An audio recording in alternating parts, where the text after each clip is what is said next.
Sukabumi pada awalnya merupakan bagian dari wilayah Cianjur dan memiliki penduduk dengan mayoritas Islam.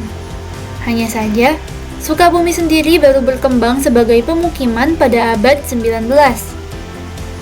Sehingga, masjid-masjid yang dibangun di Sukabumi jauh lebih mudah dibandingkan dengan masjid yang terdapat di wilayah-wilayah Demak, Cirebon, Cianjur, dan lain-lain.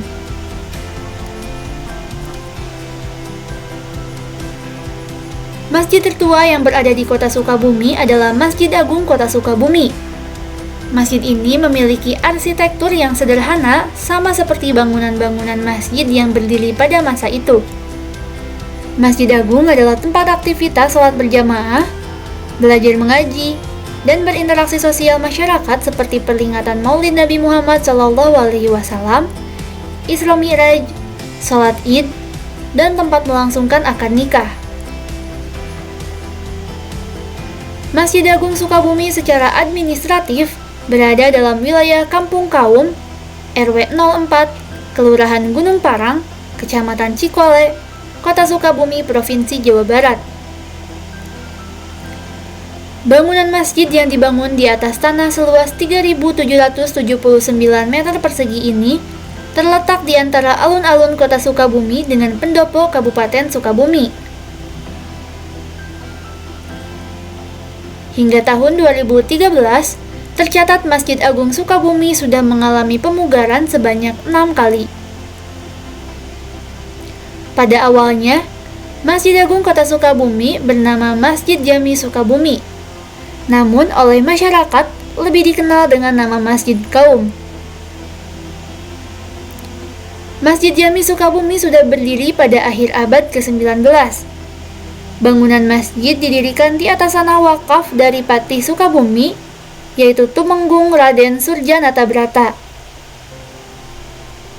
Namun, menurut R. Maman Muhammad, putra R.H. Ahmad Juwayani, menyebutkan bahwa Masjid Jami Sukabumi sudah dibangun pada tahun 1838 oleh leluhurnya yang bernama R.H. Nu'man di atas tanah milik pribadi.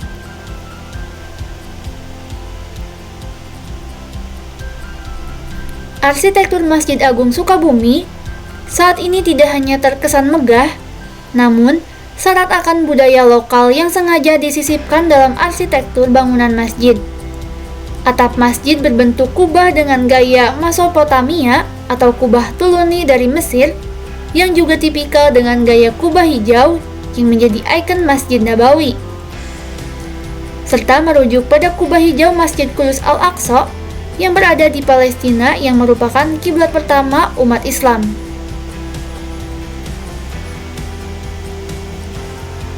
Atap masjid tidak hanya terdiri dari kubah.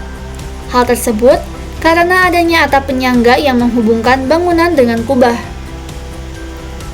Atap penyangga yang digunakan merupakan atap dengan bentuk atap miring. Hal ini mencerminkan tipologi dan karakter bangunan tropis. Bangunan masjid pun dipercantik dengan ornamen-ornamen yang ditambahkan di bangunan masjid. Ornamen Masjid Agung Sukabumi kali ini mengadopsi dari senjata khas Jawa Barat, yaitu kujang.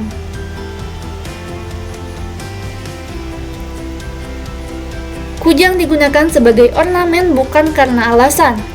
Hal ini dikarenakan kujang merupakan simbol ajaran sebuah ketatanegaraan Sunda Purba, dan bentuk fisik dari kujang syarat dengan makna filosofis tentang ajaran ketuhanan dan asal mula penciptaan alam semesta.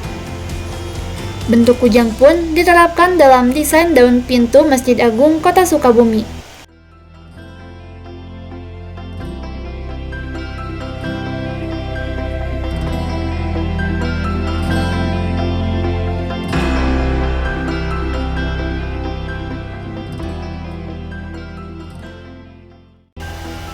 Masjid Jami Sukabumi mengalami pemugaran pertama sekitar tahun 1900, yaitu tepatnya selesai dipugar pada tanggal 1 Januari 1900 dengan dukungan anggaran dari Departemen Agama masa pemerintahan Hindia Belanda. Pemugaran Masjid Jami Sukabumi dengan bantuan dari Belanda tidak terlepas dari keputusan memperlakukan politik etnis di Hindia Belanda. Setelah selesai proses pemugaran, terlihat upaya modernisasi dari pihak pemerintah dalam bentuk bangunan masjid. Perubahan yang nampak jelas terlihat dari bentuk atap. Atap yang awalnya merupakan atap tumpang 2 berganti menjadi tumpang 3, sebagaimana bentuk atap yang biasa digunakan pada abad 19. Setelah pemugaran selesai, status Masjid Jami Sukabumi berganti menjadi Masjid Kaum Sukabumi. Sebagai kelanjutan dari meningkatnya status masjid, maka pemerintah Hindia Belanda melalui Huf Pengulu Cianjur mengutus R.H. Ahmad Juwaini, seorang pengulu dari Landrat Cianjur, untuk menjadi pengulu pertama Sukabumi. Pengangkatan R.H. Ahmad Juwaini sebagai pengulu pertama Sukabumi dilakukan secara resmi oleh pemerintah Hindia Belanda pada tanggal 11 November 1912 dan didampingi oleh ajudan pengulu R.H. Ahmad Surarji yang dilantik pada tanggal 3 April 1913. Keterangan mengenai pengangkatan pengulu dan ajuk pengulu tersebut tertulis dalam Regris Alamak voor Nederlands Indië pada tahun 1915.